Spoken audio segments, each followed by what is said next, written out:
What is civics and citizenship education? Let's pull it apart first for a definition, then put it back together to see how it works in Australian schools. Civics comes from the Latin word civis, meaning a citizen of ancient Rome.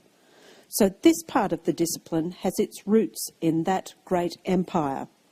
Today, according to the Oxford Dictionary, civics is defined as the study of the rights and duties of citizenship. The Australian Curriculum Assessment and Reporting Authority, commonly known as ACARA, see it as the theoretical component of the discipline and states it as understanding how Australia's political government system works, how our public administration and the judicial system works at a local, national, regional and global level, and our political and social heritage. The Oxford Dictionary defines citizenship as the position or state of being a citizen of a particular country. Today, the phrase global citizen is very popular in education. This is the idea of a person's identity transcending geographic or political borders, meaning humans are interdependent. It is thought this idea started with the Greek philosopher Diogenes when he declared, "I am a citizen of the world." So this part of the discipline has its roots in the Grecian Empire. ACARA views citizenship as the practical component of the discipline and states it as the condition of belonging to social, political or community groups, enacting a sense of belonging and identity, and active participation in groups. Let's now put the two parts back together to see how the civics and citizenship discipline is structured for teaching in schools. The draft Australian curriculum for civics and citizenship commences formally in grade 3 and states that it integrates the study of civics with the study of citizenship. Like the geography and history curriculum, it sets up the curriculum according to the big ideas or concepts and skills. The first big idea of this discipline is government and democracy. This involves a study of Australian democracy and the key institutions, processes and roles people play in Australia's system of government. The second concept is laws and citizens. This examines Australia's legal system, the creation of laws and the rights and legal obligations of Australian citizens. The third and final concept is citizenship, diversity and identity. This big idea explores citizenship, the diversity of Australia as a multicultural and multi-faith society, and what shapes identity. The skills of the civics and citizenship discipline are questioning and research, analysis, synthesis and interpretation, problem solving and decision making, communication and reflection.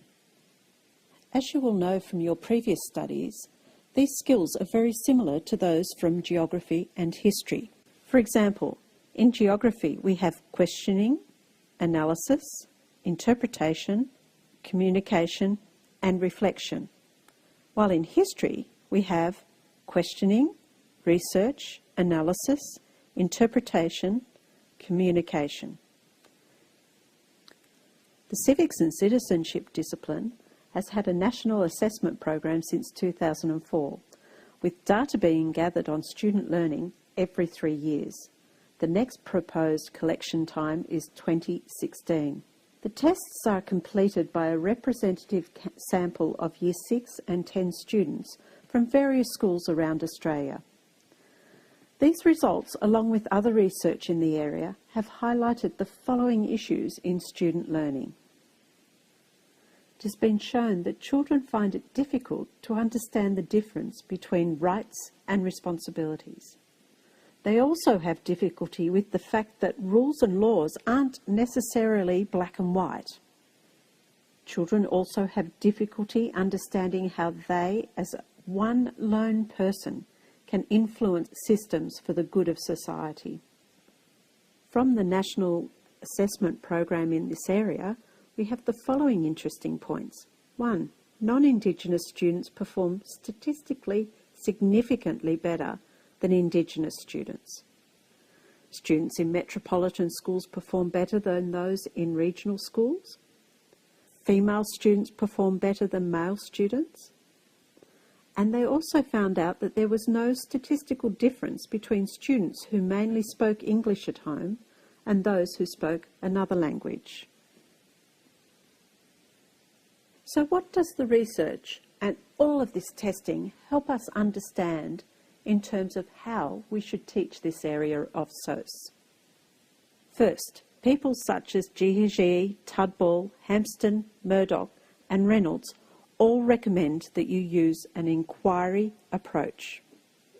Dagi and Tudball also recommend that you include non-mainstream literature and history in your civics and citizenship units.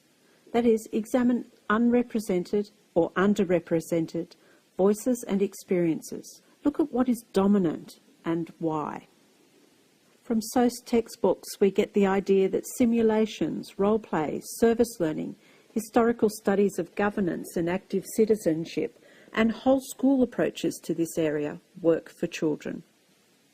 Dagi and Tudball also recommend that we examine, critique and debate perspectives and identity, including one's own identity. Hampston and Murdoch recommend that teachers take intercultural understanding to the level of challenging stereotypes and culturally determined ways of Australianness or Asianness or Americanness, etc., etc. They say move viewing national identity to something multifaceted, complex and dynamic. It is recommended that children get involved in collective action through studies of issues within SOS topics. But in saying that, research from Connell, Fine, Lee, Sykes and Yekin in 1999 and Kershaw in 2005 state that schools need to balance individual action with collective action. That is, spread the two across the grades preschool to year 6. This way you'll prevent action paralysis. Again, research from Kershaw in 2005 showed that teachers also need to help students clarify personal values when they are acting on any issue within the SOS curriculum. This can be done through programs such as Philosophy for Children. And there you have it, a brief snapshot of the civics and citizenship discipline within the Studies of Society and Environment key learning area.